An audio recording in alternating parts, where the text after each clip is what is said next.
కేసులు, ఆరోపణలు, దర్యాప్తులు, నిర్బంధాలు, క్రెడిట్ చోరీ బలహీనం చేసే ప్లాన్స్, మీడియా ఎదురుదాడి, ఇప్పుడు కోవర్ట్ ఆపరేషన్. ఇలా అన్ని వైపుల నుంచి గత 15 నెలల కాలంగా జగన్ మీద ముప్పేట దాడి జరుగుతూ ఉక్కిరి బిక్కిరి చేసే ప్రయత్నాల్లో ఉండటం అనేది చూస్తూ ఉన్నాం. వీటన్నిటికీ తోడు ఇప్పుడు కొత్తగా కోవర్ట్ ఆపరేషన్ అనేది మొదలైందా? ఇప్పటి వరకు జగన్ విధేయ వర్గంగా కనిపించిన బృందాల నుంచి, మీడియా వైపు నుంచో, డిజిటల్ ప్లాట్ఫామ్స్ వైపు నుంచో వస్తున్న సపోర్ట్ను కూడా నియంత్రించేందుకు, కంటైన్ చేసేందుకు, ఇంకా చెప్పాలంటే అటువైపు నుంచి బ్యాక్ క్లాష్ వచ్చేలాగా ప్లాన్ చేయడాన్ని చూస్తే ఇదే అనిపిస్తోంది. ఇంతకీ ఈ కోవర్ట్ ఆపరేషన్ ఎవరు చేస్తున్నారు?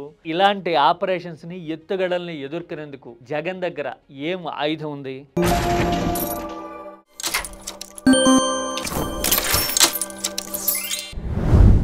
రాజకీయంగా కేసులు ఎదుర్కోవడం అనేది పార్టీ పెట్టక ముందు నుంచి జగన్కి అలవాటైంది. అధికారంలోకి వచ్చి ఓడిన తర్వాత దర్యాప్తులు, కొత్త ఆరోపణలు, అన్ని వైపుల నుంచి కమ్ముకొస్తున్న విచారణలు కూడా జగన్ ఫేస్ చేస్తూ ఉన్నారు. ఇక మీడియా వైపు నుంచి ముప్పేట దాడి జగన్ మీద ముందు నుంచి జరుగుతూనే ఉంది. వాటితో పాటు ఇప్పుడు కొత్తగా అసలు జగన్ హయాంలో విధ్వంసం తప్ప ఏమీ జరగలేదు అని ఒక పక్కన ప్రచారం చేస్తూనే యూరియాని ఆర్బీకేల ద్వారా సరఫరా చేయండి అని చెప్పడము, మనం మహిళలకి సాధికారతలో ట్రైనింగ్ ఇవ్వడానికి బ్రహ్మాండంగా ఉపయోగపడితే మనకి 15,000 సచివాలయాలు అని చెప్పడము, ఇలాంటివన్నీ చూస్తూ ఉంటే జగన్ కాలంలో జరిగిన ల్యాండ్ మార్క్ అని చెప్పుకోదగిన రిఫార్మ్స్ ని కానీ, డెవలప్మెంట్స్ ని కానీ క్లెయిమ్ చేసేందుకు ఒక టాక్టికల్ గా, అండర్ కరెంట్ గా ప్లానింగ్ అనేది ఇంప్లిమెంట్ అవుతోంది అని అర్థమవుతోంది. ఇదంతా రాజకీయ వ్యూహంలో భాగం అని అనుకుందాం. ఇప్పుడు కొత్తగా కోవర్ట్ ఆపరేషన్ అనే మాట వైసీపీలోనే కాదు, రాష్ట్ర రాజకీయాల్లో క్రమంగా గట్టిగా వినపడడం మొదలైంది, పాపులరైజ్ అవుతోంది. ఎందుకు అంటే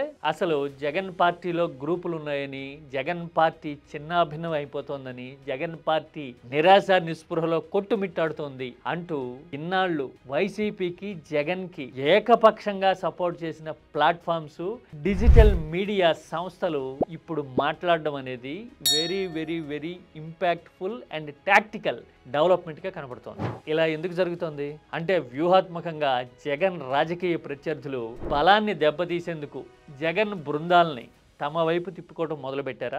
వైసీపీ అయితే ఇదే అనుమానించటం కాదు, ఆల్రెడీ బయటపడిపోయింది కూడా. కోవర్ట్ జర్నలిజం ఎందుకు చేస్తున్నారో తెలియట్లేదు. పక్క పార్టీల వాళ్ళకి ప్రయోజనాలు చేయడానికి వాళ్ళతో కుమ్మక్కయ్యారా లేదా చిల్లర తీసుకున్నారా? చూసారుగా, అంటే ఏదో ఆపరేషన్ జరుగుతోంది అని వైసీపీ నేరుగా చెప్పదలుచుకున్నట్టుగా కనపడుతోంది. అయితే కాస్త లోతుగా అబ్జర్వ్ చేస్తే కొన్ని ఇంట్రెస్టింగ్ లీడ్స్ బయటపడవచ్చు. వైసీపీలో అధికారంలోకి రాకముందు నుంచి, ప్రభుత్వం ఏర్పడిన తర్వాత అంటే 2024 ముందు చాలా కాలం పాటు మీడియా, కమ్యూనికేషన్స్, పబ్లిసిటీ లాంటి వ్యవహారాలన్నీ ఒక కీలక నేత కనుసన్నల్లోనూ, ఆయన నియమించిన బృందాల చేతుల్లోనూ జరిగిన మాట వాస్తవం. ఇదే అంతర్గతంగా ఫ్రిక్షన్ కి దారి తీయడము, clear cut line and guidance Jagan వైపు నుంచి రావడానికి దాదాపు 2023 ప్రాంతం వరకు టైం పట్టేసింది అని కూడా దగ్గర నుంచి చూసిన వాళ్ళు చెప్తారు. ఆ ఫ్రిక్షన్ బెడిసి కొట్టడం వల్లే ఒక కీలక నేత ఉక్కిరి బిక్కిరి అవుతూ పార్టీ నుంచి బయటికి వెళ్ళిపోవటాన్ని కూడా రీసెంట్ హిస్టరీలో చూసాం. ఆ పరిణామాలన్నిటి తర్వాత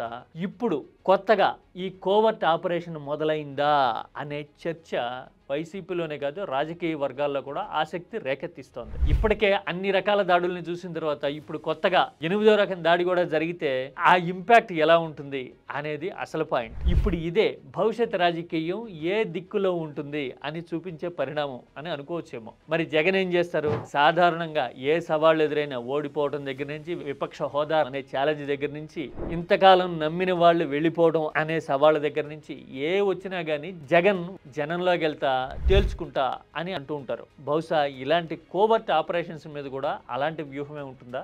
అంటే మొండిగా ముందుకెళ్లడము, సొంతంగా స్వతంత్రంగా పనిచేసే కమ్యూనికేషన్ సిస్టమ్ ని ఏర్పాటు చేసుకోవడము, ఎలాంటి కోవర్ట్ ఆపరేషన్స్ జరిగినా ప్రిపేర్డ్ గా ఉండండి అని సొంత బృందానికి, క్యాడర్ కి, పార్టీ ఐడియాలజీని నమ్మే వాళ్ళందరికీ క్లియర్ కట్ గా సందేశం ఇవ్వడం లాంటివి ఉంటాయా త్వరలో అనేది we have to wait and watch. General గా జగన్ ఎప్పుడైనా సవాళ్లు ఎదుర్కోవడానికి జనంలోకి వెళ్ళడము, పూర్తి స్థాయిలో జనంతో మమేకమై ఎన్నికలకి సిద్ధం కావడం అనే పంధానే ఎంచుకుంటూ ఉన్నారు. 2019కి ముందు చూసాం, ఇప్పుడు కూడా 2027 నుంచి అదే పంధాలో పాదయాత్ర చేస్తాను అని చెప్పడం చూస్తూ ఉన్నాం. అంటే సవాళ్ళు ఎన్నైనా రాని సమాధానం మాత్రం జనమే చెప్తారు అనే సింగిల్ పాయింట్ ఎజెండాని జగన్ నమ్మినట్టుగా కనబడుతోంది. అన్నట్టు నేను ఇంతకు ముందు ఒకసారి ఈగిల్ స్టోరీ గురించి చెప్తున్నప్పుడు కోట్ చేశాను. ఈగిల్ ఎప్పుడు గుంపులుగా ఎగరదు, సింగిల్ గా నిలబడుతుంది, మేఘాల పై వరకు వెళ్ళి ఆకాశాన్ని కూడా శాసించి సత్తా చాటుతుంది అని చెప్పా కదా.